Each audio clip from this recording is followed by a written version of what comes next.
Olá, pessoal, tudo bem? Bem-vindos ao mundo do Fórum Internacional de Gestão Desportiva. Eu sou Christian Baeta, vou tocar com vocês esse bate-bola aí sobre gestão de eventos esportivos, né? Hoje nós vamos receber só feras aí no fórum para bater bola aqui no FIGE, né, no Fórum Internacional.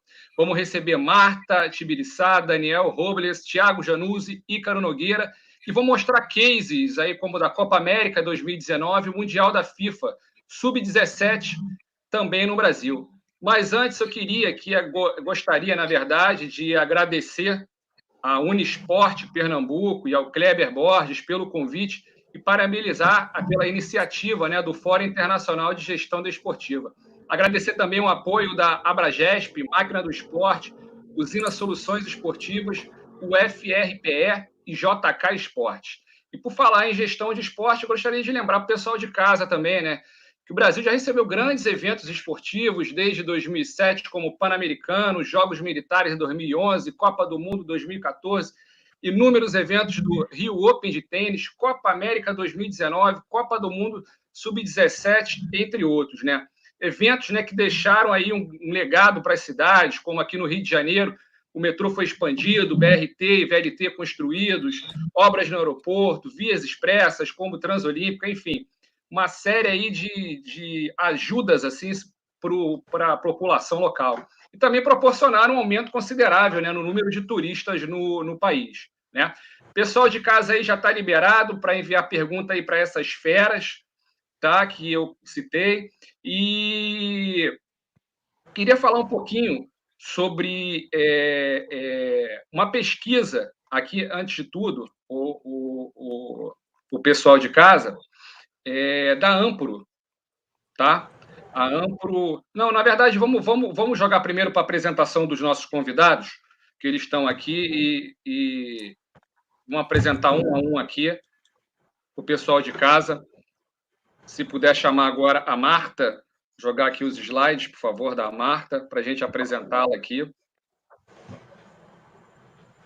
Oi, gente, tudo bom? Prazer estar aqui, queria agradecer o convite. É um prazer aí estar te recebendo aqui, tá? Um prazer enorme aí estar compartilhando aí esse bate-papo com você. A Marta, que tem experiência em planejamento, gerência de operações de eventos, foi do time da Copa América 2020, 2021, State Manager no Estádio Olímpico em Goiânia, Mundial da FIFA Sub-17 no Brasil, Jogos Olímpicos, Turcomenistão, Copa América 2019, Turcomenistão é demais, hein, Martinha? Prazer aí. Obrigada, gente. Muito obrigada pelo convite, tá? É um prazer estar aqui. Eu venho do ramo de eventos, antes de começar a trabalhar com evento esportivo, na verdade, nos Jogos Pan-Americanos, em 2007. Eu fui estagiária de operações de imprensa. Depois eu fiquei um pouco afastada do mundo de esportes, fui para evento corporativo. E em 2014 eu tive o prazer de voltar trabalhando como protocolo na Copa do Mundo. E aí, da Copa do Mundo, praticamente em diante, foram só eventos esportivos. Eu consegui ir pulando basicamente de projeto em projeto, emendando um no outro. Tive a oportunidade de trabalhar no Turcomenistão, como você comentou. Fiquei 2 meses lá fazendo jogos asiáticos de artes marciais. Depois, 1 ano em Buenos Aires, e onde eu trabalhei como logística. Então, já trabalhei como operações de imprensa, venue management, né, gestão da instalação, logística. Já fiz cerimônia de premiação, já fui protocolo. E o meu último projeto, quer dizer, o meu antepenúltimo projeto foi na Copa do Mundo FIFA Sub-17, que a gente teve no Brasil. Você estava lá comigo no Estádio Olímpico. Verdade. E aí comecei a organizar agora no planejamento da Copa América 2020, mas aí eu fui interrompida, quer dizer, fomos interrompidos, parte das pessoas que estavam trabalhando, mas graças a Deus o Ícaro continuou. Enfim, e no planejamento também. E eu sempre falo que, apesar de eu ter experiência em muitas áreas, o que eu mais gosto de fazer é gestão da instalação, que eu falo que é ver o todo e fazer com que tudo ande junto. Entendeu? Bacana, Martim. Experiência vasta aí em vários esportes aí, carreira brilhante. Eu gostaria de apresentar também o Ícaro Nogueira. Ícaro Nogueira também a carreira aí, vários eventos como gerente, ele é gerente de operações, como foi gerente, na verdade, gerente de operações comerciais na Copa América 2021 pela Dentsu, fundador, sócio da Field of Play, Conmebol, Rio 2016, Mundial Feminino Sub-17 no Uruguai. Enfim, a carreira aí bacana pra caramba. Um prazer aí estar te recebendo, Ícaro.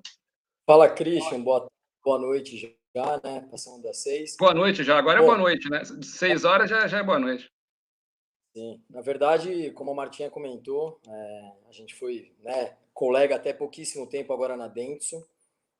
Daqui a pouco vai falar aí meu sócio, mais grande mentor, Daniel Robles, que já foi meu chefe e hoje eu tenho o privilégio de ter como sócio. Na verdade, eu também comecei na minha carreira esportiva aí com a Martinha no PAN, mas como voluntário. E daí para frente consegui entrar na Coque Tavares. O Daniel acreditou numa história que eu contei, trabalhando com beach soccer. Conheci muita gente, recebi nessa fase o convite para ir para o comitê da Copa do Mundo. E daí para frente também só eventos esportivos. Então tive a oportunidade de fazer as Olimpíadas. Comecei ali no eventos de rua e terminei como gerente geral de instalação, também com o handball e o goalball. Depois criamos a Field of Play, junto com o Daniel e meu irmão, que está aí na Suíça nos assistindo. E dali para frente, muitos eventos com vários amigos. Tive a oportunidade de fazer no Uruguai um evento que foi a Copa do Mundo Feminina. A convite do Januzzi, fiz a Copa do Mundo, a Copa América aqui no Brasil. Depois disso, fui para a Conmebol para participar das finais únicas também da Libertadores e Sul-Americana. E agora estou tendo a oportunidade aí de vivenciar uma nova experiência pela Dentsu com operações comerciais, marketing. Infelizmente, o nosso evento já era para estar acontecendo, mas ano que vem, com certeza, a gente vai fazer de novo um sucesso aí da Copa América agora pela Dentsu. Obrigado. Bacana aí, vai trocar bastante ideias aqui com os outros convidados, com o pessoal de casa. Uma honra estar te recebendo aqui também. Tá? Obrigado. E Valeu. a gente também vai trazer aqui o Daniel Robles. Né? Daniel também a carreira extensa aqui, né, Daniel? Fundador da Field of Play, professor da CBF Academy, gerente-geral de operações e estágio no Mundial da FIFA Sub-17 no Brasil, Coque Tavares lá com a Confederação Brasileira de Beach Soccer, comitê organizador da Copa 2014, enfim, a série aqui de eventos aqui, Daniel, também com a carreira bem vasta. Um prazer, Daniel, estar te recebendo para esse bate-papo aqui. Boa noite, Christian, boa noite a todos que estão nos assistindo. Gostaria de agradecer ao Kleber Borges e ao Unisport aí pelo convite para participar do fórum. É muito importante a gente estar discutindo e debatendo a gestão esportiva.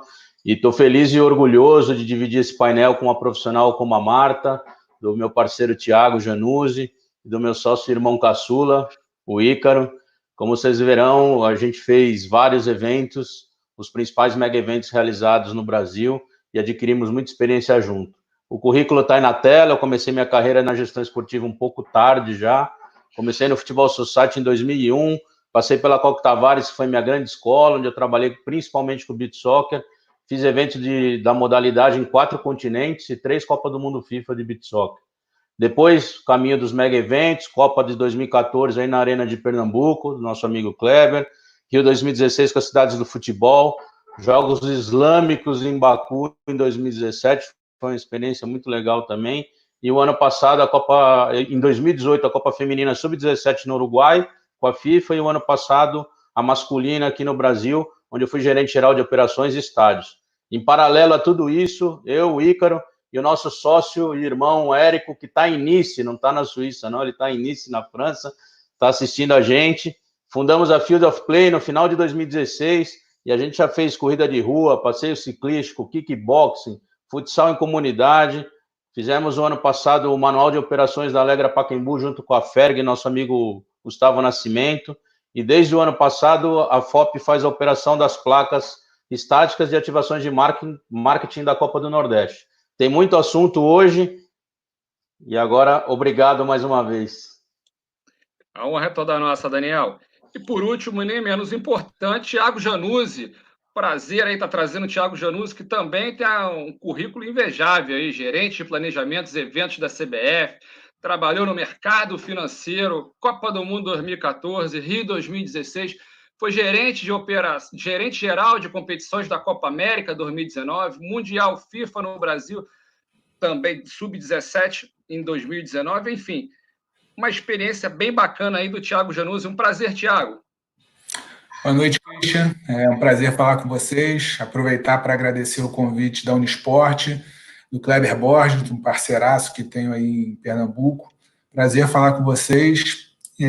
Enfim, como você falou, eu vim de uma carreira no mercado financeiro. Lá em 2012, eu fiz a minha transição para o mercado esportivo, começando a trabalhar no comitê organizador da Copa do Mundo, a convite do meu ex-chefe, muito amigo hoje em dia, Fred Nantes, que está na Conmebol.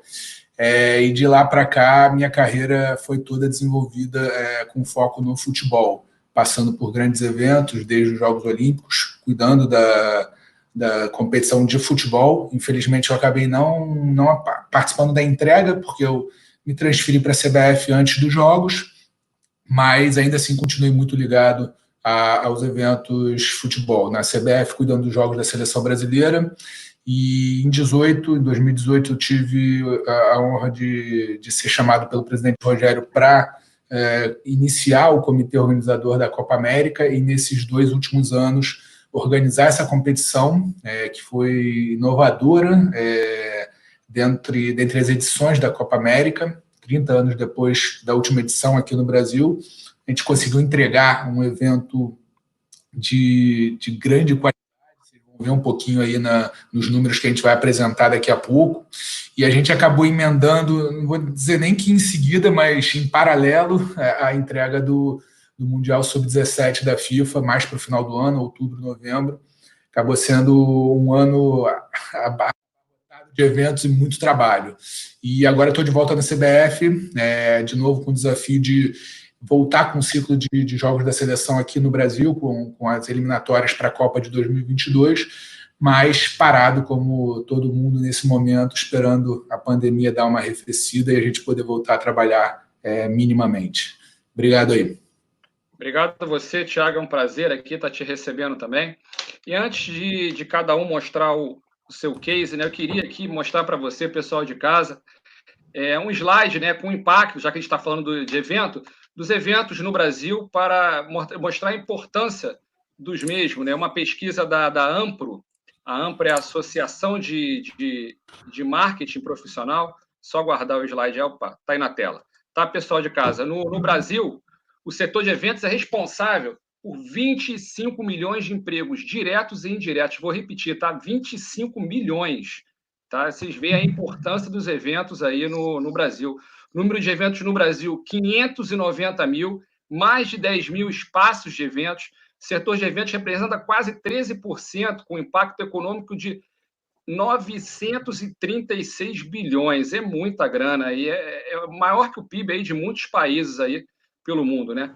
E nessa pesquisa também, que é bem interessante, apenas 3% dos entrevistados não tiveram seus eventos cancelados ou adiados, né? Bacana essa pesquisa, para o pessoal de casa também ver um pouco como é que funciona, né, o setor de eventos, que é bem importante para fazer a economia do nosso país girar, emprega muita gente também, né? E a gente vai começar agora com a apresentação individual. Queria começar primeiro com as damas, né? Uma honra aí, Martinha, começar com você aí a nossa apresentação, seu case para o pessoal de casa. Obrigada, Christian, mas a gente tinha... Vamos começar com o Thiago, porque ele vai falar o geral da Copa América e depois eu vou passar na parte do protocolo. Tá sem bom? problema. A apresentação acho que vai para a tela aí agora. Isso. Passar um pouquinho pelo início das operações do comitê organizador local, um pouquinho das atividades que a gente desenvolveu antes da competição propriamente dita, e apresentar alguns números. Tanto a Martinha quanto o Ícaro vão falar de alguns cases específicos desse evento que chamaram a atenção, que são bem relevantes para a gente apresentar aqui. Mas vamos começar, então, falando um pouquinho sobre o desenvolvimento da estrutura do comitê e do evento propriamente dito, e a partir daí a gente desenvolve o tema da competição como um todo. Pode avançar, por favor. Mais um. Pode passar, isso aí. Bom, só para contextualizar um pouquinho, a Copa América no Brasil estava agendada para o ano de 2019, e antes disso a gente teve uma edição em 2015 no Chile e uma edição extraordinária em homenagem ao centenário da competição em 2016 nos Estados Unidos. E desde então a CBF, no ano de 2017, começou o planejamento para a Copa América de 2019.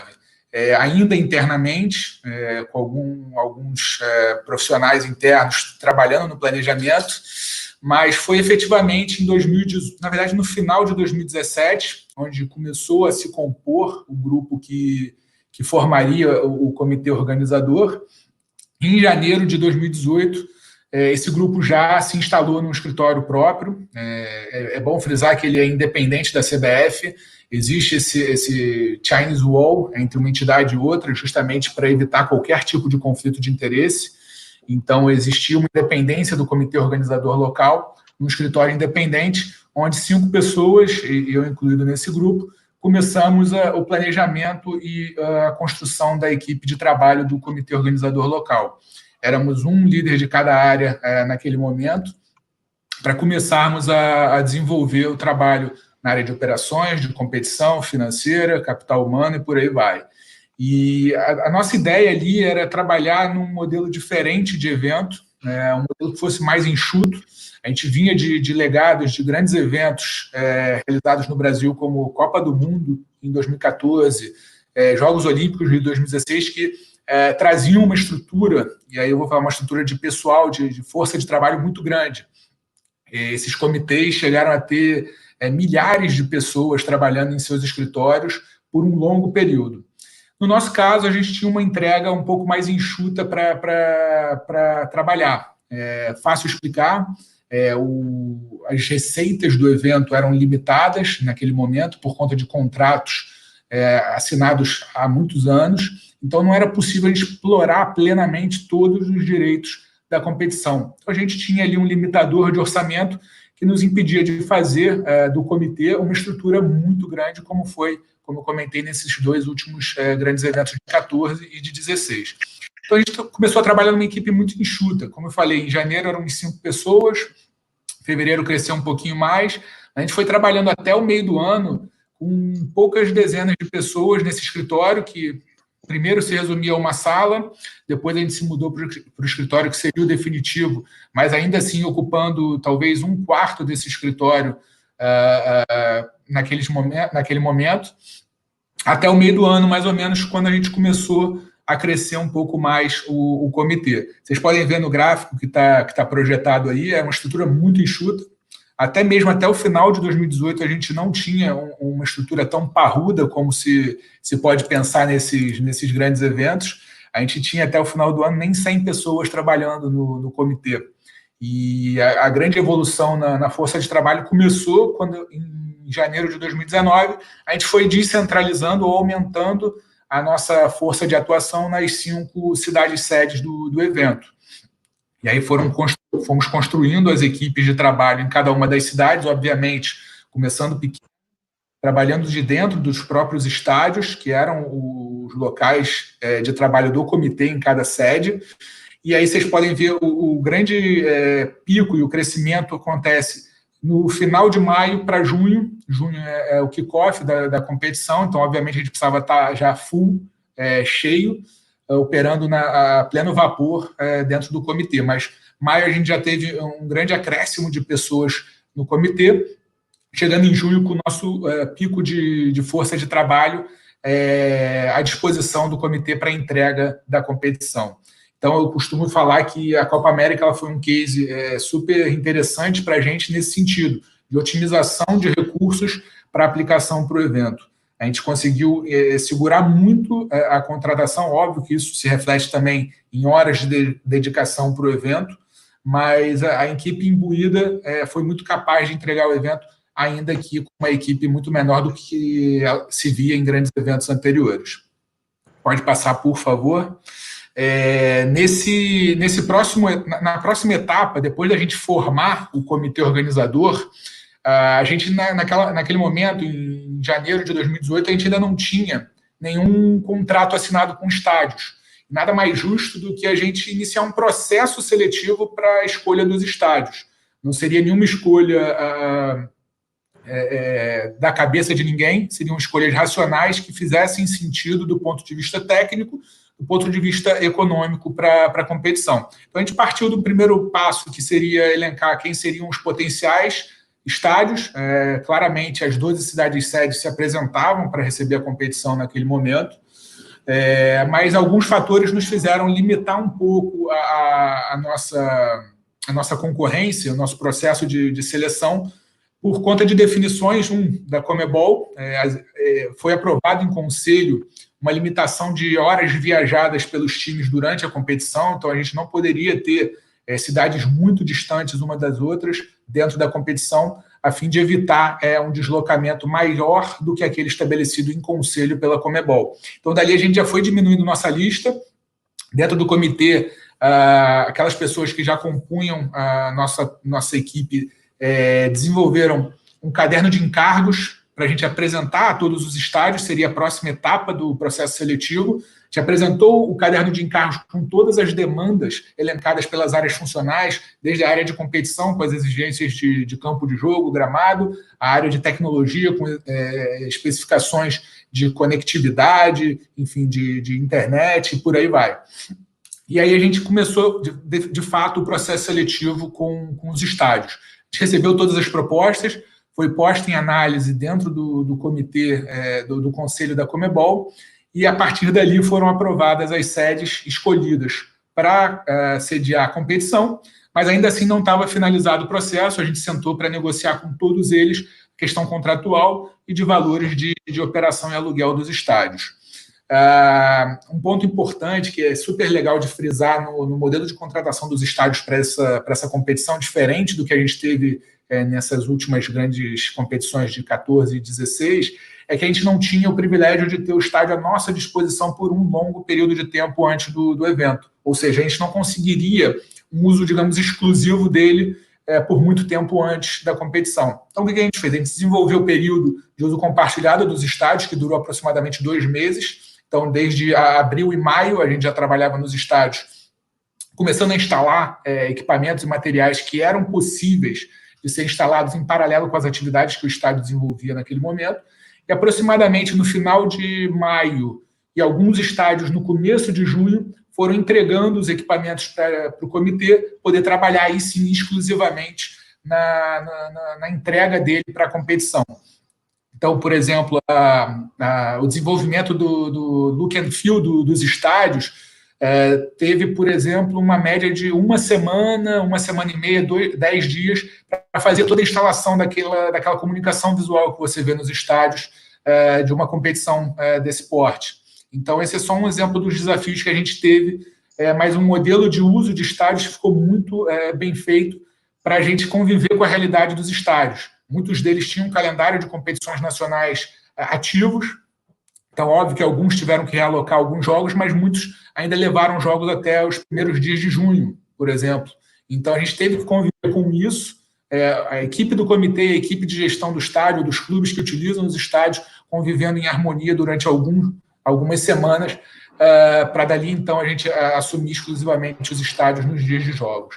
E eu falo ainda desse modelo porque, ainda durante a competição, existiam dias que os estádios eram operados por eles próprios. Então, seus tours, museus e algumas atividades em esplanadas eram possíveis de acontecer durante a competição, porque nesse modelo de uso compartilhado entre comitê e estádio, havia essa liberação. Então, estádios que tinham eventos marcados para sua esplanada que em nada interferiam tecnicamente no campo de jogo, por exemplo, nas instalações da Copa América, podiam acontecer, potencializando a receita desses estádios mesmo durante o evento da Copa América. Eu lembro bem na Copa América no Maracanã, o tour continuou aberto, recebendo bastante gente, até legal o pessoal de casa que não sabe, o tour do Maracanã é sensacional, assim como outros estádios também tem, quantidade de turista que vai lá, pessoas de fora do Brasil, é muito bacana, né, Thiago? É importante falar isso porque, como eu disse no começo, o potencial de receita do evento ele era muito limitado. Então, todas as negociações que o comitê fez com seus fornecedores e parceiros foram sempre muito levadas ao limite para a gente racionalizar muito bem o uso dos recursos. Então, como eu falei, permitir que os estádios ainda explorassem outros ativos durante a competição diminuía o custo de aluguel, diminuía o custo de operação deles e fazendo com que o custo de uso desses estádios coubesse no orçamento do comitê. Então, isso foi muito favorável para a gente naquele momento e acabou funcionando muito bem. Pode seguir. O passo seguinte, depois da escolha dos estádios, era desenvolver o calendário com algumas premissas, como eu falei, quantidade de horas viajadas pelos times era uma das premissas, mas eu acho que o grande critério que a gente utilizou para desenvolver o calendário, e isso muitas vezes não era verificado, era a igualdade de condições para todas as equipes. Eu sinto um exemplo básico aqui, que é todos os times eles viajavam para uma cidade para o seu jogo seguinte. Isso é importante de frisar, porque isso garante que nenhum time, por exemplo, ficaria numa sede de um jogo para o outro, ganhando assim uma vantagem competitiva, uma vantagem técnica perante seu adversário que estaria vindo de uma viagem um pouco mais desgastado. Eu falo isso porque, um exemplo, na Copa América de 2015 no Chile, a seleção anfitriã ela jogou todos os jogos da competição em um único estádio, em uma única cidade. Isso, de fato, acaba sendo uma vantagem técnica. Você não viajar, você não desgasta seus jogadores, você se ambienta muito mais com o local da competição, enfim. Acaba sendo uma vantagem técnica perante os outros competidores. Na Copa América, em 2019, não houve esse tipo de vantagem. Se vocês analisarem detalhadamente o calendário, ele garantiu a todos os times viagem pós-jogo, um descanso similar entre partidas e uma rodagem entre o Brasil, entre as cidades sede. O Brasil, por exemplo, ele disputou cada jogo em um estádio diferente na competição, ou seja, ele praticamente virou uma seleção itinerante pelo país até na sua rota até a final da competição. Então, acho que um dos grandes legados que ficam e que devem ser perpetuados para qualquer evento é você, como organizador dele, garantir a igualdade de competição, a igualdade de condições para todos aqueles que participam da competição. Pode seguir.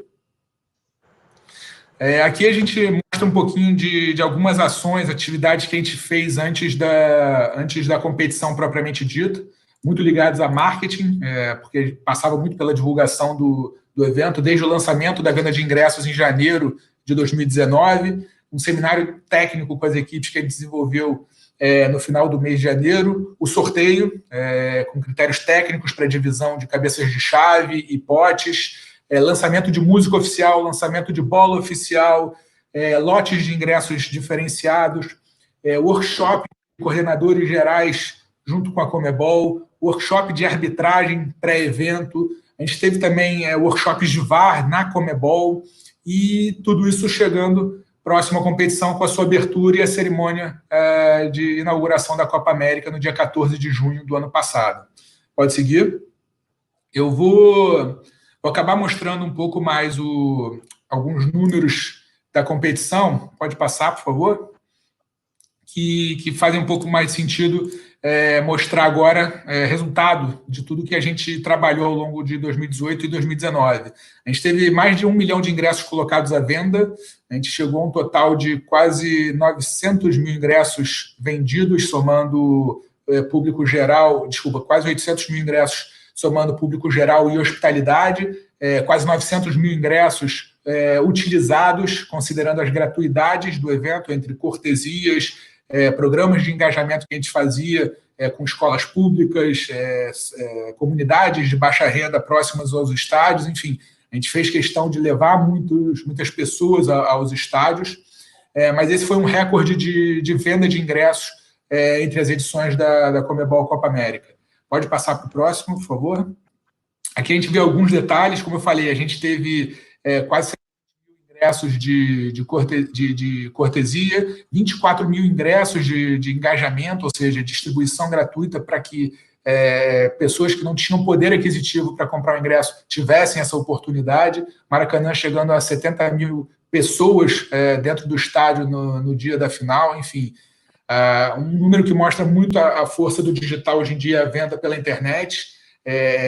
A ampla maioria dos ingressos foi vendida via internet e quase 40 mil nos centros de distribuição de ingressos que foram abertos nas cidades sede. e a gente atingiu uma média de público presente nos estádios de quase 35 mil pessoas nessa Copa América, que, considerando os jogos de menor apelo na primeira fase, é uma média super boa e histórica para a competição na Conmebol. Pode passar.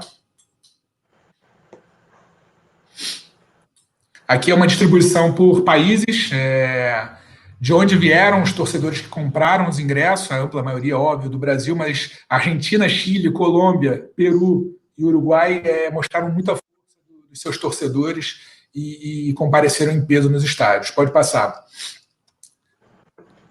Eu vou falar um pouquinho também da força do digital nessa competição, porque foi algo que a gente explorou bastante. Você vê que a interação do fã na web foi massiva, mais de 12 mil posts usando as nossas hashtags. A gente teve ações com influenciadores digitais, que podem ser vistas aí nessas fotos colocadas no slide.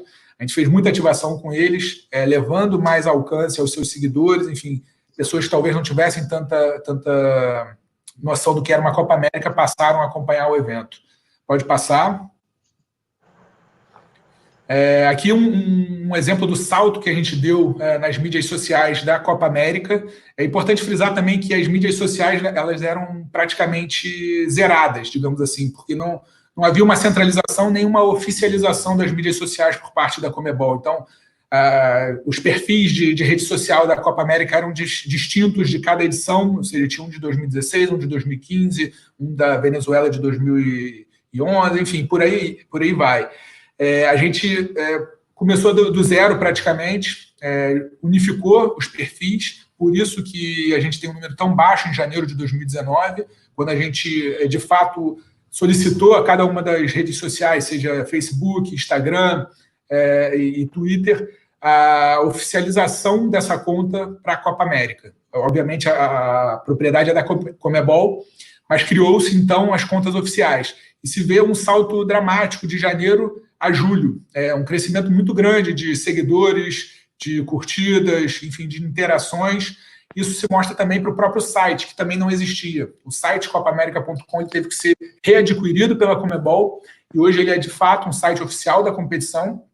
Ele muda sua cara a cada edição, a cada ano de nova edição, mas ele é agora de propriedade da Conmebol e você vê que, óbvio, durante o mês da competição, a interação e os acessos crescem drasticamente. Mas o mais importante é que nas redes sociais a gente conseguiu uma aderência muito importante para os perfis oficiais do evento. Pode passar. Agora, falando um pouco de operação do evento, a gente... A Copa América ela chegou, aí está 179, mas no dia da final a gente conseguiu mais um país, então a gente chegou até 180 países, se considerar até o final da competição, em 5 continentes do mundo, ou seja, a gente teve um alcance nunca antes visto na edição da Copa América pela Conmebol, e isso foi um número muito representativo para a entidade que saiu satisfeitíssima com o alcance da competição. Pode seguir. E a gente também teve uma inovação muito bacana, que foi a interatividade dentro dos estádios. A gente tinha uma equipe de infotainment que trazia muito entretenimento para os torcedores dentro das arenas pré-jogo. A gente tinha atrações, desde ativações com o mascote, o Zizito, que foi um sucesso absoluto durante a competição. Todo mundo queria tirar foto, todo mundo queria interagir com ele. A gente tinha câmera do beijo, câmera do karaokê, câmera da estátua, câmera da dança, enfim, tudo isso trazendo mais atração, trazendo mais entretenimento para o torcedor que chegava ao estádio com alguma antecedência. Isso naturalmente fazia com que o torcedor chegasse antes no estádio para poder curtir esse tipo de interatividade. A gente chegou a ter 2 pedidos de casamento Maracanã, que foi muito engraçado. Um deles foi parar no Fantástico. Isso acaba gerando uma mídia espontânea para o evento altíssima. Você estar presente no Fantástico, na Rede Globo, enfim, no horário nobre, no domingo, mostrando todas as atrações que você leva para o público no estádio, é muito bacana e atrai muito mais a atenção para o seu evento. Pode passar. E aqui, só para finalizar alguns dos números que eu estava apresentando, o projeto junto ao Facebook foi também uma uma coisa muito bacana que a gente fez, a gente criou uma equipe individual para cada uma das delegações. O comitê, junto com o Facebook, destinou um profissional de mídia para cada uma das delegações. Então, a gente tinha 12 profissionais do Facebook dentro das delegações, que era muito legal. Eles conviviam com os times, com jogadores, técnicos, comissões técnicas, registravam isso e publicavam isso nas mídias sociais da Copa América. Então, se vocês forem lá no perfil do Instagram, por exemplo, são diversos os vídeos de bastidores, de treinamento, de vestiário, de hotel, de viagem, até nos aviões fretados eles estavam. Então, foi um projeto muito legal, onde você aproximou muito o torcedor das delegações. É algo super inovador para a época. Assim, hoje em dia, o que mais o torcedor quer é conteúdo inédito, conteúdo diferenciado, além do que acontece nas quatro linhas. Eles querem conhecer um pouco da intimidade dos times, de como funciona a rotina deles. E esse tipo de conteúdo foi gerado através desses profissionais que estavam junto das delegações. Então, aí são alguns números do resultado dessa ação que a gente fez com o Facebook. O número de curtidas e seguidores que foi acrescentado à base das redes sociais é espetacular e, enfim, trouxe um resultado muito bacana para a gente. E cabe frisar que foi uma ação zero custo, porque a gente não teve que despender nenhum gasto. Foi uma parceria onde tanto o comitê, tanto a Copa América, quanto o Facebook ganharam, porque ambos tiveram acesso em suas plataformas e exposição do evento, no caso, a Copa América. Então, é mais um case bacana que a gente tem para apresentar. Pode passar, eu acho que agora a Martinha vai de um case especial. A gente vai agora passar para a Martinha, para falar do planejamento e operação de protocolo no Maracanã. Todo seu, Martinha. Vamos lá, então. O que o Thiago estava explicando é sobre o planejamento central do todo, né? Ele comentou exatamente no momento em que você tira esse planejamento central e faz a descentralização, você começa a replicar o que foi decidido centralmente em cada uma das sedes. Então, chega para a equipe do estádio fazer o planejamento. Foi justamente na Copa América, foi nesse momento que eu entrei no projeto, como coordenadora de protocolo do Maracanã. Então, a primeira pergunta que eu costumo fazer quando eu entro nos projetos, eu faço 3 perguntas. Eu pergunto, cadê o orçamento, cadê a planta e cadê o nível de serviço estabelecido? Por quê? Bom, a planta é para me localizar, simples, para desenhar a operação. O orçamento, no caso de protocolo, eu não precisei, porque isso já é feito no planejamento central. Quando eu chego, eu adorei isso. Quando você chega no projeto, os fornecedores já estão todos fechados. Você só precisa fazer um intermédio com esses fornecedores. O nível de serviço é uma das coisas mais importantes no projeto. Por quê? Porque você precisa que isso seja replicado em cada um dos estádios, em cada uma das instalações que você tem. Então, se você acorda que você vai pegar um cliente VIP na porta do avião, eu tenho que repetir isso em São Paulo, no Rio de Janeiro, em Salvador, em todas uma dessas cidades. E aí, o que acontece no meu trabalho? Meu trabalho era exatamente pegar todas essas coisas acordadas nessa primeira coluna aí, nível de serviço, orçamento, contratação, políticas e procedimentos, que está atrelado ao nível de serviço, definição de quantidades. Você pega toda essa informação que você recebe, tipo um kitzinho que você recebe para a sede, e aí você pega aquilo e aí você tem que tornar aquilo seu. Quer dizer, você tem que viabilizar aquilo dentro daquele estádio. E uma coisa que todos nós aqui podemos dizer é que não existe estádio igual a outro. O Ícaro vai poder falar isso melhor, porque ele operou a Copa América com 2 estádios na mesma cidade. Então, você tem um desafio maior ainda de tentar fazer com que seja a mesma coisa, né? Então, você começa, como você faz a parte do protocolo? Você começa a atender esse nível de serviço, você verifica problemas que você vai ter. E o protocolo tem problemas que eu acho que são muito peculiares. Tipo, tem gente, né? O pessoal que cuida da competição está reclamando do estado do gramado e, às vezes, eu estou reclamando de um guarda-corpo, porque o meu cliente precisa daquele guarda-corpo colocado, entendeu? Eu tenho uma amiga minha que na Copa do Mundo reclamou que ela não tinha um tapete vermelho. E é importante, sim, a gente tem nossas prioridades como protocolo, entendeu? A contagem de assentos, eu vou falar mais adiante, mas literalmente contagem de assento, tá? A gente chega na tribuna e a gente sobe e desce a tribuna 1000 vezes, e parece um trabalho de louco, mas você pode contar 5 vezes, você chega a 5 números diferentes, então você repete, você pede para outras pessoas contarem com você, você tem que mostrar, sinalizar onde tem cadeira errada, E aí você tem a checagem de ingressos, que parece uma coisa de louco, que eu tenho uma planilha em Excel, com cada quadradinho, cada célula da planilha de Excel corresponde a um assento. E eu vou checando se cada ingresso que eu recebi bate com aquilo. Por quê? No primeiro jogo no Maracanã, que foi Paraguai e Catar, isso não era exatamente um problema, porque eu não tinha uma demanda tão grande de gente. Mas se você chega na final e você tem um ingresso impresso errado, você não vai ter onde a pessoa sentar, você tem um problema muito grande. Entendeu? E você, com certeza, não quer isso na área VIP, Very VIP. E lembrando aqui, né, como a gente já comentou hoje, que a gente não sabe quem está ouvindo a gente, VIP, Very VIP é uma área para convidados, normalmente, do organizador do evento e da entidade que está fazendo o evento. Não é uma área onde a gente tem celebridades, normalmente, entendeu? A gente tem prefeito, a gente tem autoridades, a gente tem cotas, uma cota da Conmebol, uma cota do governo do estado, governo federal, entendeu?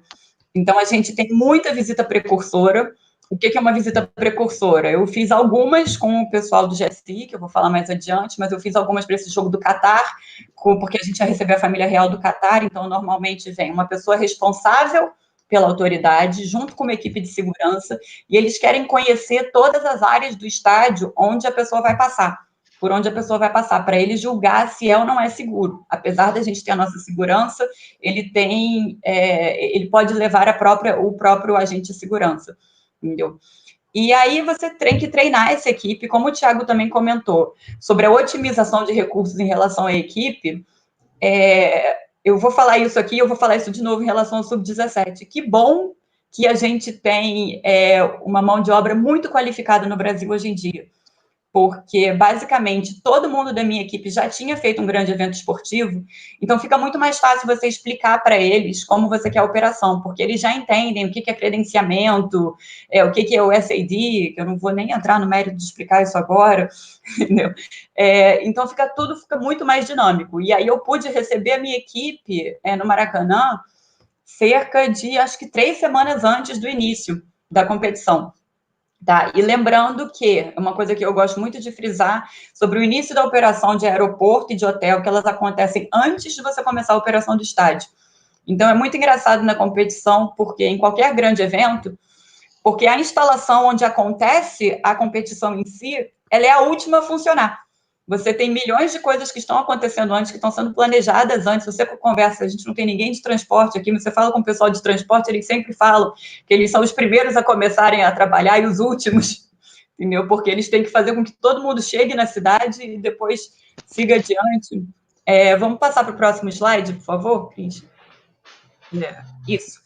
Aí, vamos falar da operação de hotel e aeroporto, porque eu acho muito importante, porque é isso que eu falei. É importante a gente lembrar que acontece muita coisa fora das 4 linhas. Entendeu? Não só no estádio, mas fora do estádio. Tá? E, para mim, pessoalmente, nessa Copa América, a operação do hotel foi, sem dúvida, a minha operação mais complicada. Tá? Por uma coisa que parece fácil, que todo mundo olhava para mim e falava, mas Marta, você chega lá, você dá seu nome, você retira o ingresso. Fácil, né? Só que você tem toda a checagem de ingresso, você tem que separar as cotas, a equipe lá recebe um bando de carteirada, não sabem quem são as pessoas. Eu tive o caso de uma coordenadora minha, a minha coordenadora de hotel, que me mandou uma foto do Thiago Januzzi, falando, Marta, esse cara está aqui falando que é o Thiago Januzzi. Sensacional, hein? E eu falei, não, é ele mesmo, pode dar o ingresso dele. Aí ela, tá bom, obrigada. Mesmo com credencial, hein, Martinha? O pessoal tá fazendo... Mas elas ficavam na dúvida, porque você recebe realmente... Chegava a gente lá e falava, não, mas eu tenho que retirar 20 ingressos. E elas falavam, não, mas está aqui escrito 10. Então, eu era acionada constantemente por telefone pela minha equipe. Quando eu não tentava ir até lá, e aí eu falo de dificuldades, coisas que, quer dizer, foi planejado assim, foi um pedido da Conmebol, mas o hotel ficava a 40 quilômetros do Maracanã. Tá? O hotel ficava na Barra da Tijuca, e eu tinha que me dividir entre o Maracanã e o hotel.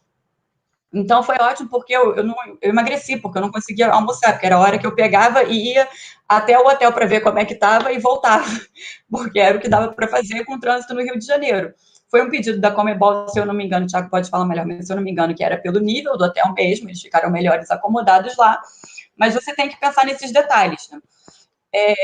Em relação ao aeroporto, é uma operação que ela roda muito bem, porque você tem o pessoal de transporte liderando, então o pessoal de protocolo está lá para dar um suporte, porque o VeriVip, ele espera ser tratado como VeriVip, isso não é uma crítica, tá? Mas o VeriVip, ele espera ser tratado como VeriVip em tudo quanto é lugar que ele está. Então, você tem que prover esse serviço. E a gente operou em 3 aeroportos, só que, na verdade, o planejado, eu falo a diferença entre a operação e o planejamento. O planejado era a gente operar em 2 aeroportos, que era Santos Dumont e Galeão. Só que a maioria dos jatos acabou pousando no aeroporto de Jacarepaguá. Então, a gente estendeu a nossa operação para o aeroporto de Jacarepaguá também, extraoficialmente. Entendeu? Que era uma coisa que a gente achou que a gente conseguia fazer. Eu tinha uma equipe de aeroporto maior, justamente porque eu tinha 2 aeroportos, e aí eu consegui estender para dar esse braço e até um suporte ao pessoal de transporte, né, que originalmente, sim, operava nos 3 aeroportos. Vamos passar para o próximo slide? Vamos lá. Aí você tem o seguinte, você tem a final. E uma coisa que eu acho muito interessante, que eu adoro trabalhar com esporte, é porque você não sabe como vai ser o próximo jogo, né? Tudo vai dependendo dos resultados. Então, a gente tinha a possibilidade do Brasil não chegar na final, e aí a final não ter tanta gente, e a gente tinha a possibilidade do Brasil chegar, e a gente sabia o alvoroço que seria uma final de Copa América no Maracanã. Entendeu? Que todo mundo queria ver o Brasil ganhar um título no Maracanã de novo. A gente estava desde 2013 sem ganhar alguma coisa. E ganhamos. Então, quando a gente ganhou, a sorte é que, pelo nosso calendário, a gente tinha, se eu não me engano, 7 dias de intervalo entre o último jogo antes da final. Então, nós tivemos 7 dias para planejar.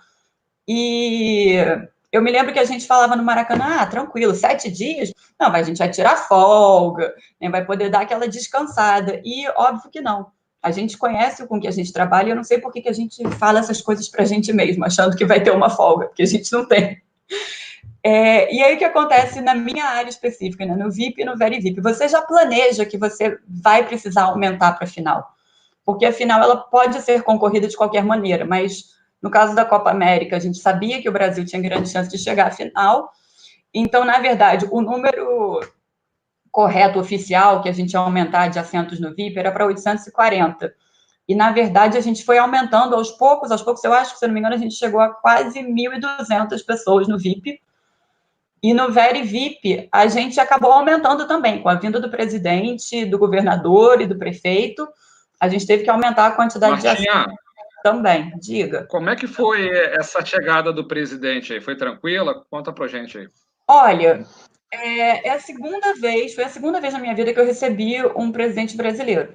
A primeira que eu recebi foi a Dilma, em 2014, na abertura da Copa do Mundo, que a gente recebeu 9 chefes de Estado ao mesmo tempo, que é muito trabalho, porque, como eu falei, cada autoridade vem com os seus próprios pedidos de segurança e com especificidade. Justamente.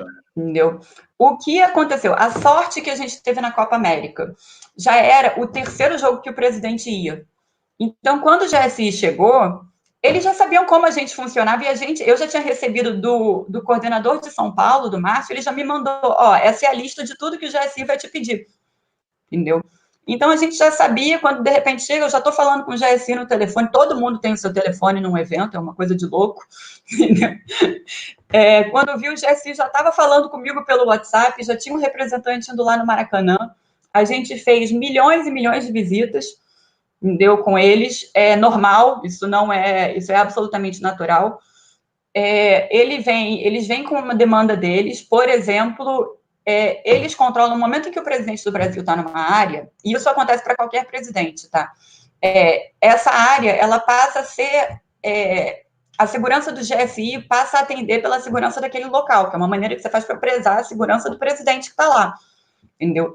Então, o GSI, ele instala, por exemplo, os próprios Megan Bags, que são aqueles portais onde você passa para ver se você tem algum item que não pode entrar, entendeu? O GSI instalava os próprios Megan Bags para a entrada no VeriVip, entendeu? Ele faz uma checagem do histórico de cada uma das pessoas que está ali envolvida, ou pelo menos da maioria, porque na verdade é muita gente, entendeu?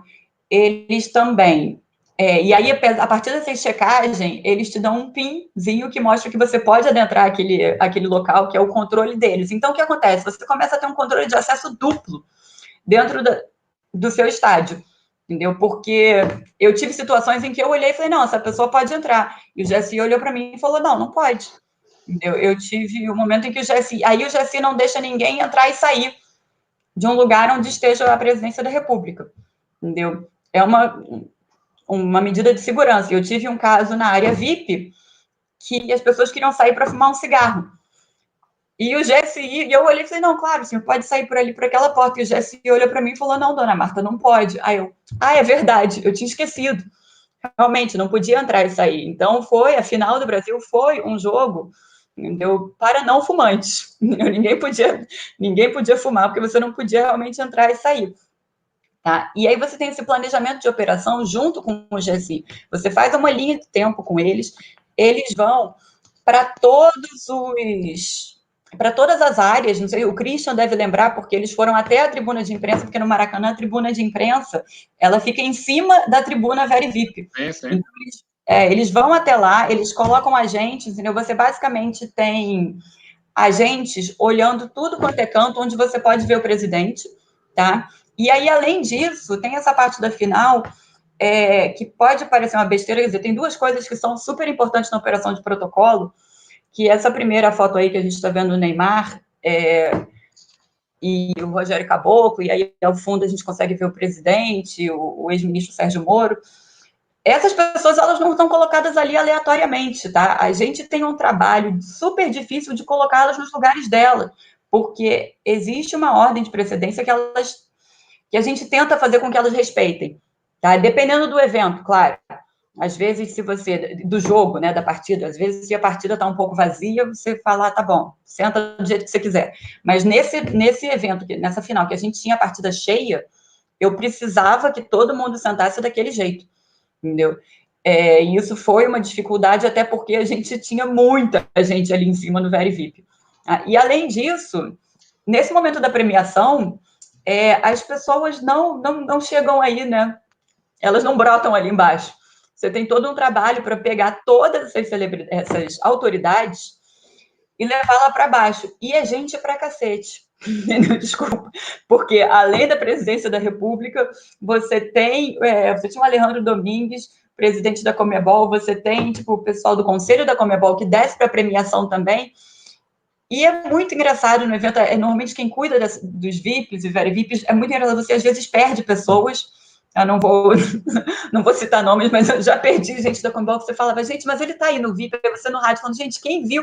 Não, o cara só foi no banheiro. Não, tô aqui na porta do banheiro esperando para pegar ele para levar para o campo. Tá bom, obrigado. Entendeu? E aí você leva todo mundo, e essa premiação também é ensaiada entre a gente, né? A gente ensaiou algumas vezes essa cerimônia para ver como a gente ia fazer, qual era a melhor maneira, a maneira mais rápida. Uma coisa importante na final é que você tem muitos fluxos que podem se cruzar, porque você tem muita gente, tá? O próprio Neymar, que está aí na foto, ele não assistiu ao jogo aí, depois ele tinha um camarote, ele foi para o camarote dele, aí ao mesmo tempo a gente tinha os dois artistas que se apresentaram na cerimônia de encerramento, que também tinha um camarote, você tinha que levar eles e você não podia cruzar, mas imagina, uma das artistas era a Anitta. Imagina, você tem que isso tem que ser muito bem pensado num evento esportivo. Por onde você vai cruzar com uma celebridade, com um jogador importante, entendeu? Porque se você eventualmente coloca a pessoa no lugar errado, ferrou. Não tem segurança que consegue tirar, entendeu? E é verdade, entendeu? Se você tem, de repente, uma invasão, então, por onde a Anitta passava, a gente precisava de reforço na segurança, entendeu? E aí sim é uma segurança nossa. Não é uma segurança do GSI. O GSI, obviamente, estava relacionado a tudo que tem a ver com a presidência da República. Entendeu? Isso que você está falando. Mas, enfim, é bem importante, Marta, para o pessoal de casa entender, quando está em casa vendo na televisão, protocolo de entrega de medalhas, entrada dos times, isso tudo, pessoal, assim como a Martinha falou, é bem ensaiado, as pessoas ensaiam antes, não é nada assim, chegou, entrou, né, Martinha? Tem bastante planejamento antes e dá trabalho, viu? Até porque tem que cuidar do gramado também, não pode ensaiar muito, não. Ainda tem isso, bem lembrado, Janose. Ainda tem o gramado, é verdade. Todo cuidado é pouco. E o tempo é cronometrado, porque vai para a TV, então não pode demorar também. Sim, São muitos desafios, é isso mesmo. É tudo planejado, sim. Entendeu? E a Copa América a gente fez em pouco tempo. A gente está ficando especialista, aliás, em fazer evento em pouco tempo. A Copa América foi sensacional. Próxima a entrega apresentação. foi muito bacana. Que nem a Martinha falou, estava lá trabalhando junto de vocês. Assim, sensacional o evento. Obrigado, Martim. A gente vai passar agora para o Ícaro, mas antes de passar para o Ícaro, que o pessoal de casa aí, Antônio, Murilo, Keila, Win, Ana, Júlio, Gustavo, continue aí enviando pergunta, envie pergunta para essas feras aqui, que a gente vai mostrar aqui e a gente vai ler. Tá? E coloquem também a cidade que vocês estão. Se vocês quiserem colocar também o último evento que vocês estiveram presente antes da pandemia, eu acho que é bem legal também. E então, vamos lá. Ícaro, a bola é sua agora. Bom, quando a gente estava conversando entre a gente aqui, como é que a gente ia se dividir, eu achei que uma coisa interessante, uma coisa acho que ninguém tinha vivido até então, era fazer dentro de uma cidade 2 sedes, né? E quais são as dificuldades em relação a isso. Então, eu peguei aqui alguns pontos, principalmente em relação à minha área de competição, aí, serviço às equipes. E o primeiro é a escolha dos coordenadores para me ajudar e para me auxiliar aqui em São Paulo foi muito importante, até porque nos deram total liberdade de montar uma equipe com a nossa cara e que eram capazes de atender essas demandas que eu vou passar agora. Primeiro de tudo é que a gente teve, né? Quem conhece São Paulo, a maior cidade da América Latina, sabe que o Morumbi e a Arena Corinthians estão praticamente cada uma num extremo da cidade. A gente tem uma distância absurda. A gente teve uma abertura de Copa América numa sexta-feira, em que as pessoas diziam que iam fazer, né, greve, enfim, a gente teve toda uma dificuldade. E a gente sempre, né, nas nossas conversas prévias aí no planejamento, falava como seria essa montagem, como as equipes estariam entre um estádio e outro, até para a gente se organizar direitinho, porque a gente tinha a possibilidade de ter até 4 seleções na cidade ao mesmo tempo, fazendo atividades diferentes. Então, uma coisa que foi difícil também é que os hotéis que estavam disponíveis para a competição, todos ficaram aqui na região da Zona Sul. Estou falando aqui porque eu também moro na Zona Sul de São Paulo. E a gente acabou tendo jogos na Arena Corinthians, enfim, isso muda toda uma logística, uma demanda, um deslocamento, área de transporte, segurança, enfim, que era um dificultador, um desafio que a gente conseguiu vencer ao longo da competição. Outra coisa interessante foi que no início a gente tinha ali os 2 CTs, como campo oficial de treinamento de São Paulo e do Palmeiras, e o Pacaembu como um pote 3, como a gente chamava aqui, né, um campo oficial de treinamento de seleção 3, que a partir do momento em que a última partida do Morumbi foi realizada, o CT do Palmeiras deixou de ser o nosso CT. Até como o Januzzi falou, a gente, com os clubes, teve uma conversa muito de tentar minimizar aí o máximo a rotina deles, tanto de estádio quanto de campos de treinamento, etc. O São Paulo foi super parceiro em relação a isso, com o Morumbi e também o CT. E aí a gente troca o CT do Palmeiras pelo Pacaembu, então tem que montar toda uma nova logística. A gente já tinha uma equipe grande, já indo para os locais, mas assim, à medida que a competição avançou dentro da cidade de São Paulo, a gente foi se adaptando aos quadradinhos da cidade. Então, pode passar, por favor, o próximo slide. Então, aí está aí também essa parte de hotel, deslocamento e logística, o trabalho do staff. Na verdade, a gente tinha um staff muito grande, até porque a gente controlava até 4 seleções aqui, mais os árbitros. Então, a gente tinha que estar no hotel, tinha gente no estádio, tinha gente no CT, tinha gente já na Arena Corinthians se programando para as partidas de lá, o que deixava com que o dia a dia nosso, cada dia que a gente ia dormir, a gente fazia um checklist ali de quem vai estar onde e por quê. Né? Porque a gente tinha uma equipe gigantesca, então a gente precisava saber se a gente estava fechando todos os buracos para nenhuma seleção ser prejudicada e principalmente ter o mesmo nível de atendimento. E uma das coisas que o Januzzi citou, né, ali no início, com os números, a questão, né, de otimização de custos, foi também ao final das partidas, né, o Morumbi deixa de fazer parte da competição, vai tudo para a Arena Corinthians, e aí a gente entra com os 24 horas para resolver o deslocamento de material entre um estádio e outro, desmobilizar hotéis para tudo ficar da mais perfeito, para não ter problema com o hotel, não ter problema com o estádio, porque a gente sabia que a vida do estádio ia voltar a qualquer hora ali. O Morumbi, principalmente, ele tem um dia a dia muito diferenciado, porque além de estádio, ele também tem restaurantes, academia, tem centro de fisioterapia, tem o tour. Então a gente não queria deixar para trás nada para não prejudicar também aí a parceria junto ao São Paulo e também que atendesse a Arena Corinthians com a otimização de custos. Pode passar, por favor. Bom, e aí eu também quis pegar 2 pontos em relação principalmente ao Morumbi, que foi onde eu fiquei a maior parte do tempo, junto com o Almeida, enquanto o Fábio Donei e o Rony ficaram lá na Arena Corinthians preparando tudo. A gente teve a cerimônia, ela tinha um dificultador aí que eram uns carrinhos de LED que entrariam no gramado, e isso para a gente era um desafio tremendo, principalmente para preservar o gramado, que é a parte mais importante, né, para os jogadores. Então, primeiro a gente realizou alguns testes prévios no próprio CT de São Paulo, junto com o acompanhamento da Maristela, ali, especialista de gramados. Tentamos ali minimizar como seria essa operação para não prejudicar tanto o gramado. Depois a gente teve que encontrar um local para treinamento, um campo oficial, para ter todos esses ensaios pré-cerimônia. Isso envolvia 600 pessoas, então os caras tinham que levar todos os carrinhos, levar os geradores, montar tendas para esse corpo técnico ensaiar, comer, se alimentar. E por último, como a Martinha até comentou, né, cada estádio tem sua história e seus fluxos e todas as partes ali. O Morumbi, ele tem só um portão de acesso, que dá acesso ao gramado, com uma rampa, e para fora é a rua. Então, ali no dia da abertura, a gente teve que adaptar todos os fluxos, principalmente para acesso ao gramado, para que ocorresse da melhor maneira a cerimônia de abertura.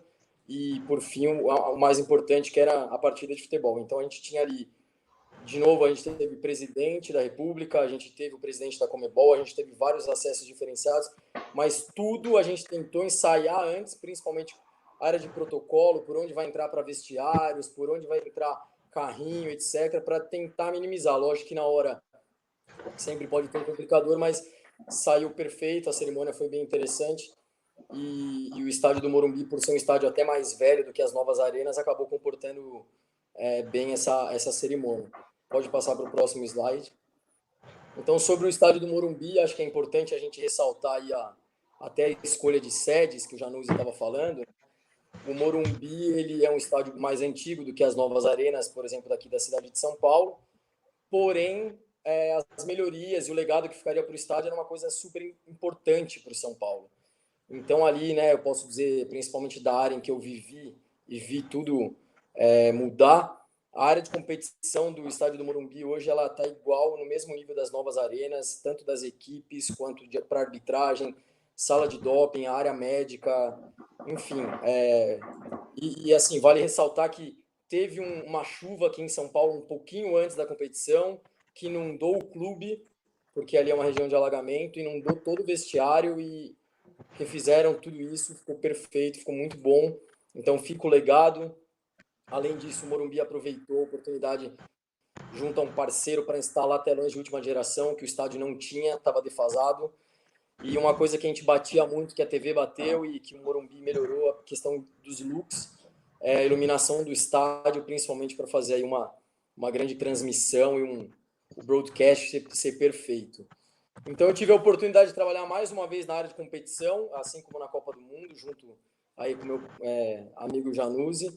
E acabando a Copa América, eu recebi um convite para ir para a Conmebol, para participar de algo inédito, que eram as finais únicas, tanto da Sul-Americana quanto da Libertadores, mas principalmente focado como líder de projeto da Sul-Americana, que seria em Assunção, casa da Conmebol. Então ali a gente tinha uma grande responsabilidade por estar jogando em casa, mas ao mesmo tempo a gente tinha que se adaptar àquilo, a primeira vez de todos. Então, eu até comentando aí da diferença, né? Você sai de um call cheio de pessoas, com 1.200 funcionários, você chega na Conmebol com os funcionários que estavam ali, e ali a gente teve que montar um mini call para atender as demandas, principalmente da final da Sul-Americana em Assunção, como eu disse, o Paraguai recebendo a primeira final única da história da Conmebol. Então ali a gente virou quase faz tudo, desde negociação com aeroporto até o centro de credenciamento dentro de um shopping center da cidade. Eu já cheguei com um contrato assinado com o estádio do Cerro Porteño, então eu tinha que se fazer cumprir tudo que estava ali no contrato e também adaptar aquilo que a gente via que não ia dar, mas também, né, sempre trazendo para que as duas equipes tivessem o mesmo atendimento. Mas um estádio como esse, como o do Cerro, o estádio da equipe local é muito melhor do que da visitante, então a gente teve que fazer alguma série de adaptações. E aí eu vivi uma loucura dentro da Conmebol, que é entre a final da Sul-Americana acontecer, vem a troca de Santiago por Lima, e a gente em 12 dias ter que readaptar tudo, levar tudo que estava 1 ano e meio ali conversado, junto com o André Belo e a equipe da Conmebol, que fazia toda essa relação ali com a Federação Chilena, que aí seria o call para a final da Libertadores, assim como vai ser provavelmente agora para esse ano. E vai tudo para Lima, e a gente chega em Lima depois de uma final de Sul-Americana que foi um sucesso, apesar de um tornado maluco que aconteceu no jogo, que interrompeu, alagou o campo, enfim. E a gente chega em Lima com o estádio há 19 anos sem limpeza dos assentos. Então, eu juro por Deus que eu nunca vi tanta gente com um paninho na mão lavando e vaporeto para todo lado. Horas a fio aí tentando minimizar, porque era dentro de uma espécie, parecia até um mini vulcão ali onde a gente estava, super arenoso, cheio de areia, era super difícil. Geradores que não estavam funcionando, mais de 69 caminhões de água por dia, porque não tinha água no estádio, a parte hidráulica não existia. Para quem não sabe, o estádio tem toda uma área... os camarotes são privados, então é como se fosse uma casa, o cara tem direito daquilo. Enfim, conseguimos negociar com cada dono de camarote para poder usar aquilo ali. E aí foi um sucesso também a final da Libertadores. Eu acho que o resultado em campo tornou ainda melhor pela maneira que foi a virada aí do Flamengo no finalzinho do jogo. E aí saio da Conmebol, agora estou na Dentsu e vivendo mais uma experiência nova, que é participar de uma competição em que também não tem mais call. O call foi extinguido depois da Copa América no Brasil. Agora cada país tem uma empresa que ganhou uma licitação e ela é responsável pela contratação aí do staff que vai suprir tudo isso que o Thiago, a Marta, nós vivenciamos nos eventos.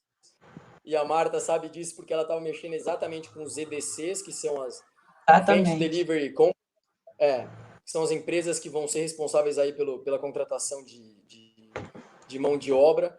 E mais uma vez a gente está se adaptando. É lógico que é muito cedo ainda para falar, mas a gente conta com uma Copa América e espero que seja ainda melhor do que no Brasil, porque a gente tem que pegar as lições aprendidas na Copa América aqui e levar para frente, principalmente agora com a Colômbia e a Argentina no próximo ano, com os novos protocolos. Vamos ver como é que vai ser. Oi, e agora Carol, eu vou tocar a bola para o Daniel, que eu sei que enquanto eu estava vivendo toda essa loucura lá no Paraguai e ele vivenciando comigo, ele estava aqui tocando Sub-17 com esses dois aí que estão comigo também. Bacana. Ô, Ícaro, antes de entrar no Daniel, com tantos eventos esportivos que a gente já teve aqui no Brasil, você acredita que aqui no Brasil a gente já tem mão de obra qualificada, já até para exportar para os outros eventos internacionais? Com certeza. Não tenha dúvida disso. Acho que a gente podia montar, que se cada um... Já tá, né? Pois é. Se cada um montar sua mini equipe aí, todo mundo se juntar, a gente não deixa ninguém mais fazer evento no mundo inteiro. Acho que a gente... Eu conversei recentemente com o Rômulo Macedo, ele me passou que na Argentina, Jogos da Juventude, tinham quase 100 brasileiros lá trabalhando. E o Baca me falou que em Peru tinham cerca de 50, entre 50 e 60, mais ou menos, brasileiros também. Ou seja, o Brasil está exportando mão de obra. Daniel, vamos lá, a bola é sua agora. É isso. Eu vou ter o mesmo tempo que eu tive para fazer o Sub-17 em comparação com a Copa América para fazer a apresentação aqui. Eu vou começar dizendo que o Januzzi mostrou aí a linha do tempo dele, começou em janeiro de 18 para fazer uma entrega em junho de 19. Eu fiz a Copa Feminina Sub-17 no Uruguai em dezembro de 2018, eu e o Ícaro, nós fizemos lá. E eu tive uma reunião lá com o COL do Peru para fazer a Copa do Mundo Sub-17 em 2019, né, em julho de 2019. E eu saí de lá já meio acertado que eu iria para o Peru, eu iria para Lima para fazer essa Copa do Mundo. Quando foi fevereiro, talvez março, a FIFA ligou para a CBF, falou que o Peru estava com problema, não ia mais realizar a competição. E como o Brasil estava com o comitê da Copa Sub-17, da Copa América pronto, trabalhando, eles pensaram em aproveitar. Foi uma decisão acertada até um certo ponto, né?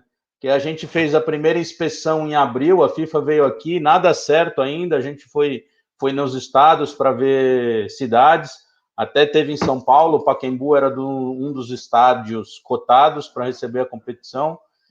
E eu fui contratado em maio para o comitê, ou seja, em maio a gente começou a pensar em Sub-17 e a competição foi em novembro, né? Então a gente fez uma Copa do Mundo num tempo recorde,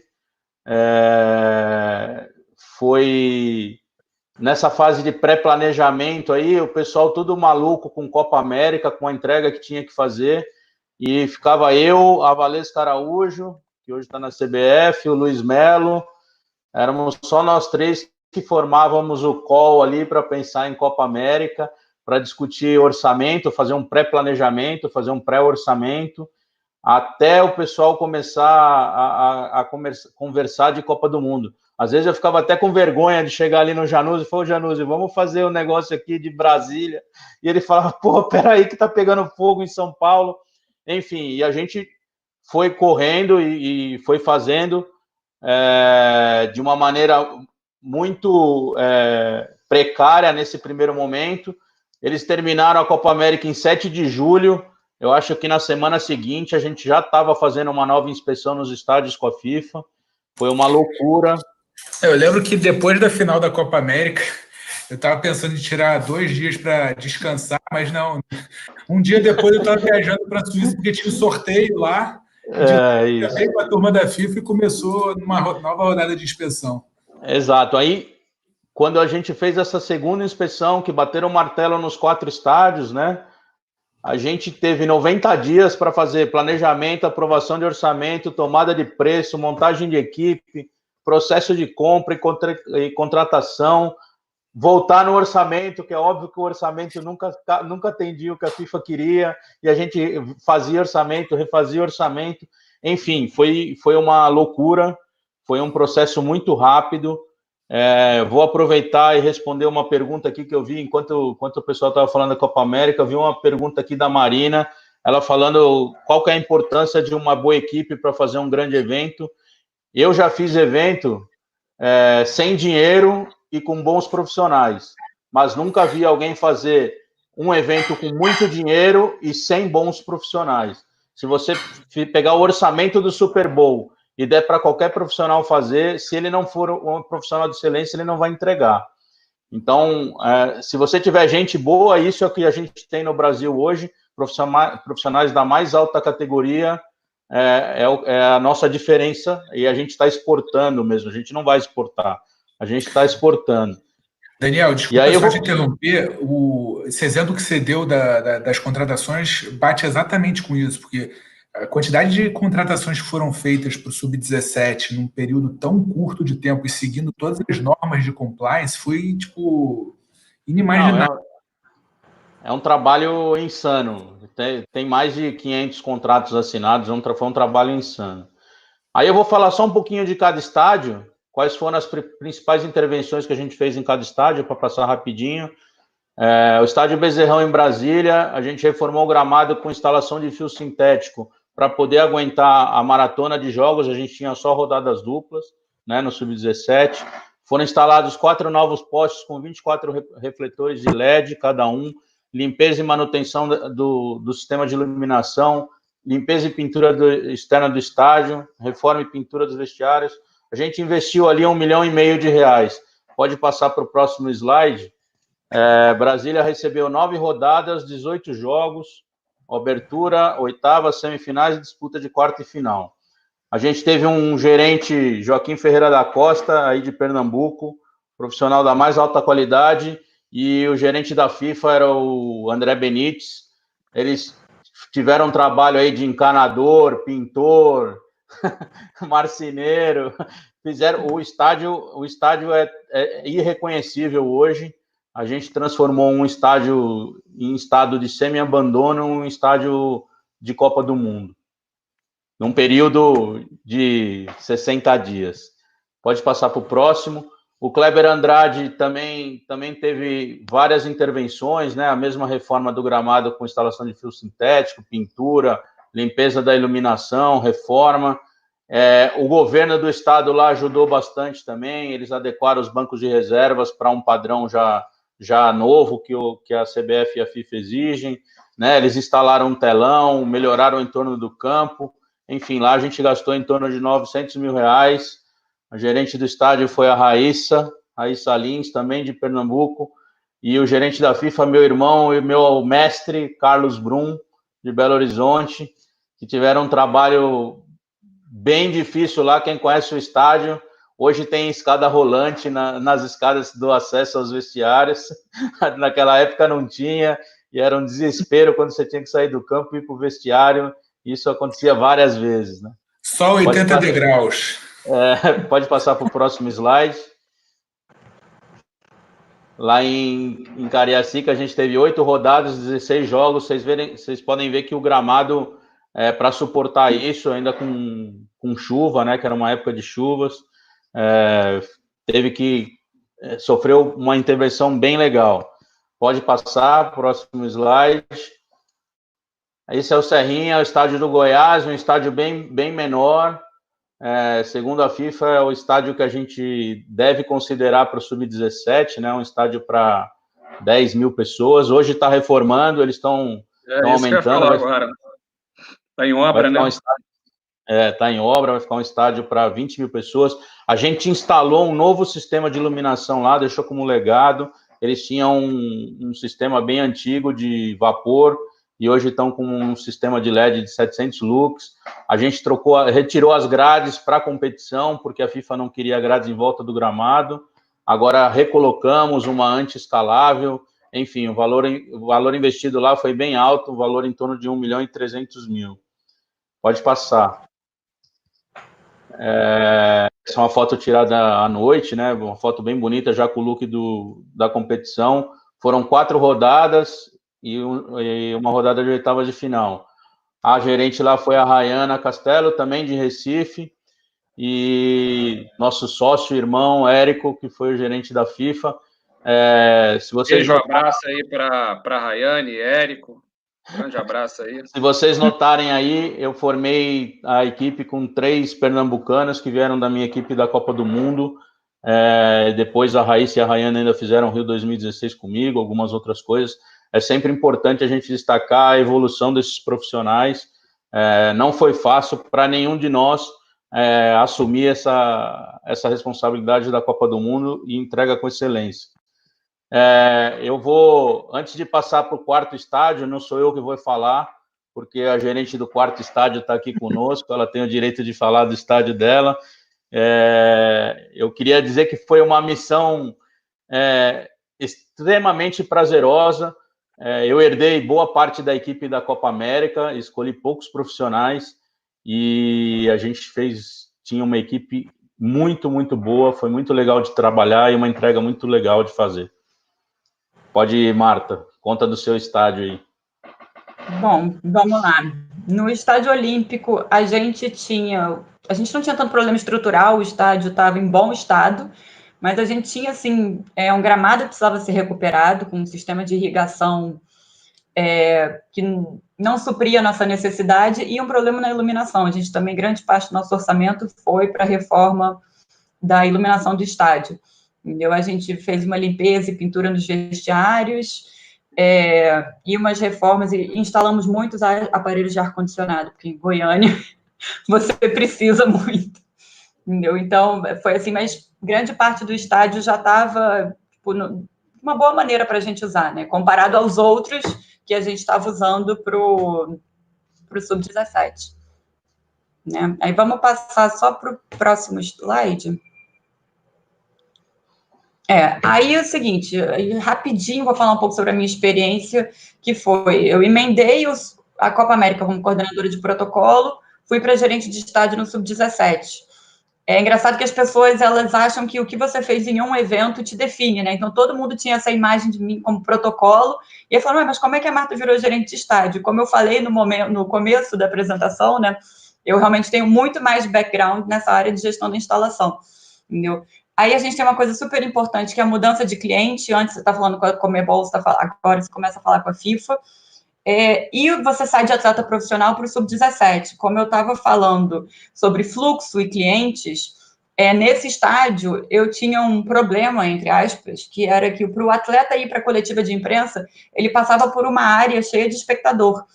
E, a princípio, eu olhei, ainda estava com a cabeça na Copa América, quando eu tinha recebido Neymar, Messi. E eu olhei e falei, gente, como é que eu vou passar com um atleta no meio dos espectadores? Aí eu parei e falei, tá, peraí, é um atleta sub-17. Entendeu? Não necessariamente ele já é uma estrela, né? E eu tive essa mudança de cidade, do Rio de Janeiro eu fui para Goiânia, e também cheguei lá, aí vamos passar para o próximo slide, cheguei lá e perguntei também as minhas 3 perguntas: cadê o orçamento, cadê o nível de serviço e cadê a planta? Tinha planta, mas ela estava já sendo mudada. O orçamento a gente estava definindo, eu não tinha um kit pronto feito, eu recebi na Copa América, e não é porque ninguém fez, é porque o evento foi tão rápido que não deu tempo, entendeu? De chegar já. E aí eu me lembro que eu perguntei para o meu chefe, Daniel Robles, eu olhei e falei, tá, mas qual é a prioridade? Né? Eu falei, tipo assim, a gente tem que definir o que a gente tem que fazer e o que seria bom a gente fazer. E aí ele falou assim, Marta, tem que estar tudo muito limpo. Tem que estar tudo muito limpo. Goiânia, o centro-oeste do Brasil, tem uma poeira vermelha que estava pelo estádio inteiro. E eu olhei e falei, gente, ferrou. Tudo tem que estar limpo. Como é que a gente vai conseguir limpar esse estádio? E a gente conseguiu. Muito jato d'água, muita coisa a gente correu atrás, né? E aí a gente teve que definir, esse orçamento foi definido, foi tudo acontecendo ao mesmo tempo. Entendeu? Enquanto a gente estava definindo o nível de serviço, a gente recebeu o orçamento, eu buscava fornecedores em Goiânia, ao mesmo tempo o planejamento central buscava fornecedores centrais, entendeu? A gente foi começando a fazer as melhorias e obras do estádio, que não eram muitas, mas uma pintura ali, uma reforma de vestiário ali. Contratação da equipe da sede, que é uma coisa, a gente falou muito aqui sobre a mão de obra qualificada que tem no Brasil. E eu acho muito legal que em Goiânia a gente conseguiu, nos 2 estádios que a gente tinha, a gente conseguiu fazer o que para mim foi uma mescla perfeita entre profissionais que tinham experiências e profissionais locais que ainda não tinham tido a experiência de trabalhar num grande evento. E com isso a gente pôde descobrir novos talentos, como a minha assistente no Estádio Olímpico, a assistente da Rayana no Estádio da Serrinha, que foram profissionais excelentes. E outra coisa, o profissional qualificado ele é ótimo, mas ele vem com vício. Né? E quando a gente fez a Copa América, a gente teve que falar para todo mundo, gente, isso é Copa América, não é Copa do Mundo. Quando a gente fez o Sub-17, a gente teve que falar para todo mundo, gente, isso é Sub-17, não é Copa América. Então, quando você vai pulando de um evento para outro, você vai com esse mindset de que uma coisa se repete no outro evento, e não necessariamente é verdade. Eu faço uma menção honrosa à legalização do evento, que é uma coisa que ninguém nunca quer falar a respeito, e é importantíssimo e é chatíssimo. E se você, como gerente do estádio, não entende disso, alguém bate um bombeiro e você não entende todas as 1000 licenças que te dão, se você não parou para ler aquilo e entender como é que aquilo funciona, você pode complicar uma situação que não seria complicada. E o grande André Cascatinha. Exatamente. André Cascatinha, que sabe absolutamente tudo de legalização de evento no Brasil, entendeu? Eu ligava, se eu não sabia alguma coisa, porque eu não tinha tido tempo de ler o documento, eu ligava para ele e falava, Cascatinha, estão reclamando disso e disso. Aí ele falava, Marta, pega o documento tal, na linha tal está escrito isso. Eu falava, tá bom, vida que segue. E o planejamento da operação, que a gente foi fazendo enquanto estava tudo isso acontecendo, entendeu? E outra coisa importante lembrar é que os eventos vão mudando, a gente às vezes vai mudando as áreas funcionais, mudando a função, incorporando uma função numa outra área funcional. E aí eu sempre gosto de falar o seguinte, a gente só entende a importância de uma área funcional quando ela deixa de existir, ela é incorporada por outra área funcional. Então, às vezes, a gente faz um corte de orçamento em alguma área, porque a gente julga que talvez ela não seja tão necessária, e aí a gente, quando chega na operação, a gente olha e fala, putz, estou sentindo falta do fulano aqui, né, para me ajudar com isso, entendeu? Só que, às vezes, é uma coisa que você tem que fazer, você tem que adaptar, mas toda vez que a gente faz essa adaptação, é uma coisa delicada, assim, é difícil de falar a respeito, porque às vezes dá muito certo, entendeu? Existem alguns eventos que eu já fiz que você unifica as áreas de catering e de gestão de resíduo, e tem eventos que mantêm separados, entendeu? Esse evento a gente foi reduzindo, foi um evento zipado praticamente, né? Em termos de tempo, de contratação, de tudo, mas deu certo. Isso é a melhor parte. Ô, Martinha, por falar em tempo, a gente está com um tempo um pouco curto aqui, tem uma pergunta do Carlos Costa para você. Qual foi o seu maior desafio na Sub-17? Olha, o maior desafio na Sub-17 foi ter 9 semanas para fazer tudo isso que eu falei. Tá? Desde o dia que eu cheguei em Goiânia até o dia do primeiro jogo, a gente tinha 9 semanas para formar a equipe. Não é só, porque formar a equipe não é só contratar, né? É formar a equipe, fazer com que as pessoas pensem como uma equipe. Além disso, a gente mencionou aqui a questão da rodada dupla, falaram do gramado, tem a questão da equipe também. A maioria, aliás, todos nós nunca tínhamos feito, todos nós, no meu estádio, ninguém tinha trabalhado com rodada dupla na vida. E tem pequenas peculiaridades, como, por exemplo, lembrar de trocar a bateria do rádio, porque a bateria do seu rádio não dura do momento em que você abre o portão até o momento que você fecha o portão, quando o último espectador vai embora. Então, você tem que manter a bateria recarregada. Isso era bastante cansativo, apesar de que alguns jogos não teve tanto público, entendeu? Eu tive uma sessão com acho que cerca de 300 pessoas, por exemplo, mas mesmo assim, dá o mesmo trabalho para a gente. Abrir um estádio para 12 mil pessoas e abrir para 300 pessoas, quer dizer, 12 mil dá mais, mas para 300, porque abre tudo igual, entendeu? Então, também dá trabalho. Bacana. A gente tem uma outra pergunta aqui para o Ícaro. O Diego Henrique quer saber quais portais que podemos nos candidatar para participar dos staffs que você mencionou. Bom, na verdade, até a Marta pode dividir essa bola comigo, porque ela estava tocando exatamente isso. Mas os EDCs, que são as empresas que vão, né, montar os staffs, eles hoje é uma empresa na Argentina e uma empresa na Colômbia, que é a Venue na Argentina e a Open na Colômbia. Por hora, a ideia é contratar localmente, ainda não abriram, principalmente até então, porque por uma questão de contratação quem tem o DNI na Argentina ou quem é local, por uma questão de não ter, né? Às vezes tem uma burocracia e a Marta pode dizer melhor do que eu, mas por hora a ideia por enquanto, ou quem tem o DNI, talvez quem tenha feito os Jogos Olímpicos em Buenos Aires tenha essa oportunidade, ou quem for colombiano e argentino. Ainda não está aberto nada para fora do país, entendeu? Se a Marta quiser complementar. É só complementar com uma coisa. Agora estão estudando realmente repensar esse modelo de contratação que a gente conhece, do comitê organizador, porque é exatamente uma maneira de você otimizar o recurso. Então, cada vez mais, parece que a tendência está sendo você fazer um planejamento central e você ter menos tempo para esse planejamento na sede, entendeu? Bacana. É isso que a gente na Copa América 2021 é exatamente essa. Entendeu? Ô, Januse, uma pergunta aqui para você da Marina Tranchitella. Um abraço aí para a Marina. Quais as maiores dificuldades de encaixar um guide pré-definido em diferentes estádios? Obrigado, Marina, pela pergunta. Acho que depende muito, principalmente da arquitetura do estádio. Se você considerar essas novas arenas construídas para os grandes eventos, acaba sendo, de certa forma, facilitado o trabalho, porque já estão muito moldados para receber um grande evento nesse sentido. O desafio que eu posso citar, e o Ícaro mencionou na fala dele, foi tentar adaptar, por exemplo, o Morumbi, que foi um estádio que não recebeu esses grandes eventos nos últimos anos, para receber a Copa América no ano passado. Então, passou desde investimento na parte de infra do estádio, de tecnologia, por exemplo. A gente passou quilômetros de fibra ótica para poder adaptar o estádio para as demandas do evento.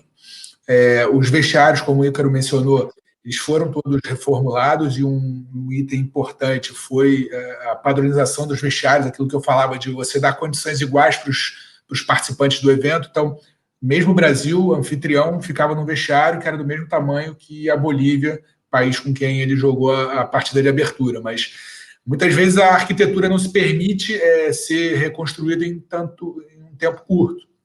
Então, no caso do Morumbi, por exemplo, a gente teve que construir algumas estruturas temporárias para absorver as demandas do evento. Então, uma zona mista, uma sala de entrevista coletiva, um centro de mídia, por exemplo, até mesmo tribuna de mídia foi expandida para receber todas essas demandas do evento. Então, cai muito na questão de arquitetura e infraestrutura do estádio, esse é um dos grandes desafios. Fora isso, é você adaptar modelos de trabalho que existem em diferentes estádios. Então, eu falo muito com ela quando a gente conversa sobre o uso do Beira-Rio para a seleção ou para outros eventos, tem um modelo de operação, e aí muitas vezes tem um concessionário, tem um clube, tem um governo participando, e você vai em outros estádios onde é somente um clube, se lida com uma pessoa, um modelo já pronto, enfim. Cada estádio tem uma realidade e você tem que ser super flexível para poder se adaptar e fazer acontecer o evento que você quer naquela instalação. Bacana. O Daniel, qual percentual você acredita, pela sua experiência aí, e profissionalismo, que você acredita que o sucesso de um evento dependa da qualificação do seu staff? Em números, isso.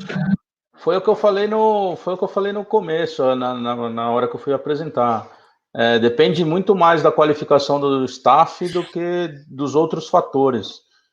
Eu apostaria aí que, talvez 60% do evento. É óbvio que você tem que ter uma boa infraestrutura, você tem que ter um orçamento mínimo. Quando eu falo aqui fazer evento sem dinheiro, eu já fiz evento sem dinheiro lá no Futebol Society, que você tem que até pôr dinheiro do bolso, é muito complicado, né? Então, assim, mas é muito mais fácil você fazer isso com pessoas boas ao seu lado do que sem essas pessoas. Bacana. O Januzzi, o Renato Romaneto perguntou que ele quer saber sobre a desmontagem do comitê da Copa América. Qual foi a curva para a entrega do pós-evento? Grande Renato, obrigado aí pela pergunta.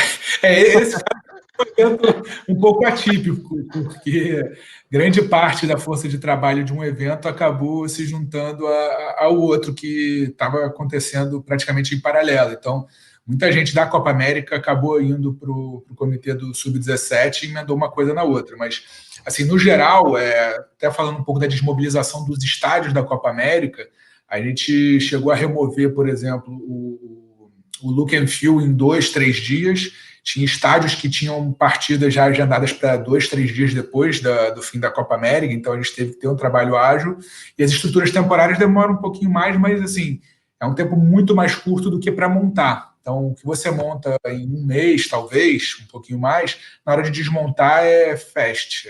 Assim, uma semana, 5, 7 dias, você consegue retirar tudo, porque as coisas precisam andar no estádio. Em muitos casos, você acaba também, o estádio passa a ser utilizado com alguma estrutura ainda lá, mas que não atrapalha, obviamente, o evento que eles vão organizar. Mas eu diria que dentro dos estádios, talvez uma semana, 2 no máximo, para retirar tudo, e o próprio comitê para fechar as contas, você bota aí pelo menos mais uns 2, 3 meses. A gente foi, no caso, até quase que novembro, para poder fechar as contas, pagar todos os fornecedores, verificar avarias nos estádios, poder fazer todos os acertos de contas.